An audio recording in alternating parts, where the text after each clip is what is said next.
Hi guys, ice cream గురించి ఇంకా late చేయను, చెప్పేస్తాను.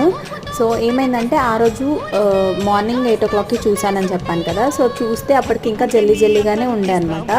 సో ఇంకా ఆ రోజు ఈవినింగ్ చూద్దామని చెప్పేసి మళ్ళీ ఫ్రిడ్జ్లో పెట్టేశాను. సో ఈవినింగ్ 5:30కి చూస్తే అది కొంచెం స్ట్రాంగ్ అయింది, కానీ ఐస్ క్రీమ్ లాగా అయితే నాకు అసలు అనిపించలేదు.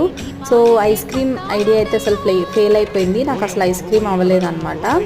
సో ఇంకా దాన్ని మళ్ళీ జ్యూస్ లాగానే కొన్ని వాటర్ కలిపేసుకొని జ్యూస్ లాగా అయితే తాగేసామన్నమాట. జ్యూస్ మాత్రం చాలా అంటే చాలా బాగుంది. మ్యాంగో జ్యూస్ బయట తాగిన దానికంటే ఇంట్లో తయారు చేసుకొని తాగింది ఇంకా చాలా బాగా టేస్ట్ ఉందన్నమాట.